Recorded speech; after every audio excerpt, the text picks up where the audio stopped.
على الجهة اليمنى مع كارفاخال يوصلها. البحث دائما عند جاريث بيل ولكن رونالدو. جول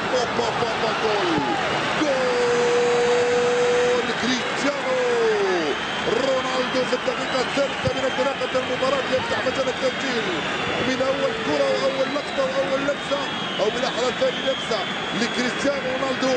هي أول لمسة باليسرى، الأول لمسة كانت باليمنى صدها الدفاع، والثانية باليسرى دخلت مباشرة الشباك. الهدف 17. بنزيما كان متسللا ولكن كريستيانو لا، لمسها بأصابع رجله فقط مفتتحا مجال التسجيل بعد هذه التوزيعة الرائعة جدا من إيسكو بالمليمتر. هدف 163 بالنسبة لكريستيانو رونالدو. إذا سجل 3 أهداف اليوم يصبح ثالث هداف في ترتيب. موراتا راح ياخذ مكانه في تشكيلة فريق ريال مدريد.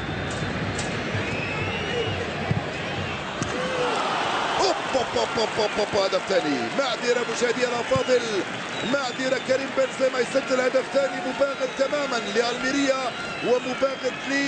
كنت ابحث في اوراقي عن المعلومات حول موراتا وفاجأ كريم بنزيما دفاع ألميريا وفاجأني بهدف ثاني. لا أدري حتى كيف سجله كريم بنزيما. هو الهدف الثامن لكريم في ظروف صعبة. شوف الانطلاقة هنا من جانب حراس الريال. كريم ضرب الكرة في العمق باليمنى ثم باليسرى.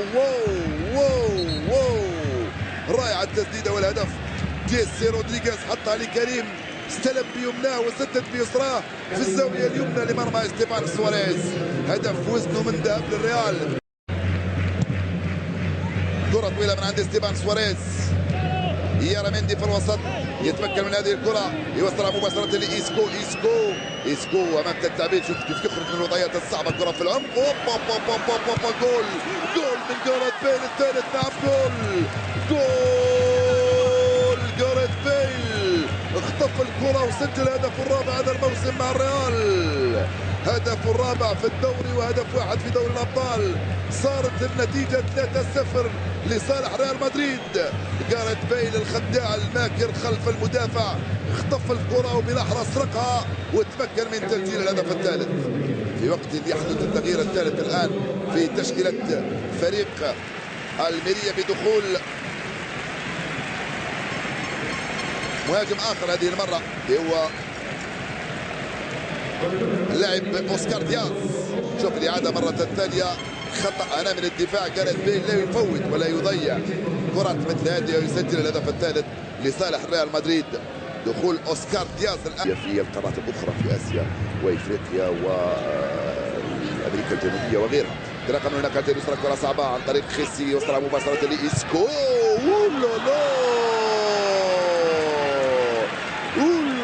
على إيسكو الرابع. يا سلام، إيسكو يسجل الهدف الرابع والخامس له هذا الموسم. صارت 4-0 النتيجة الآن. الانتصار الرابع على التوالي لكارلو أنشيلوتي لأول مرة يحدث له منذ مجيئه للريال.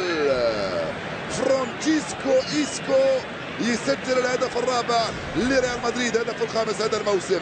والله لما استلمها هنا، شوف هنا كنت سأقول سيسجل.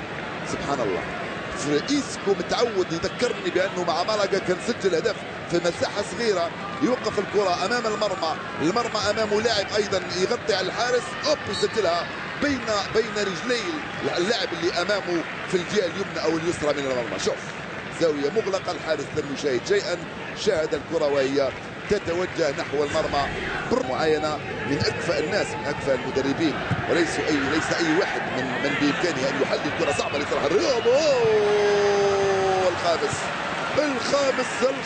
الخامس من الفارو موراتا.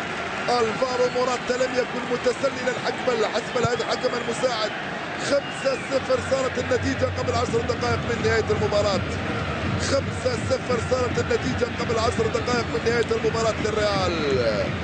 فالفارو موراتا فعلها، انفلت خلف المدافعين وخرج وجها لوجه. هل رفعها فوق الحارس أم مرت بين يديه؟ سنعاود التصوير البطيء، طبعا سنعاود اكتشاف إذا كان في رأي تسلل أم لا. من هذه الزاوية صعب أن نشاهد. لا أعتقد كان في رأي تسلل، حاول يرفعها ولكنها مرت بين يدي الحارس، وكان الهدف الخامس لصالح الريال. رفعها تقريبا على يساره قبل ما تدخل، رفع يديه لانه كان يعرف اتجاه الكره، من هنا تعرف اتجاه الكره داخله ولا لا. نعم داخله على الجهه اليسرى من مرمى الحارس. 5-0 صارت النتيجه للريال من دون رونالدو اللي ترك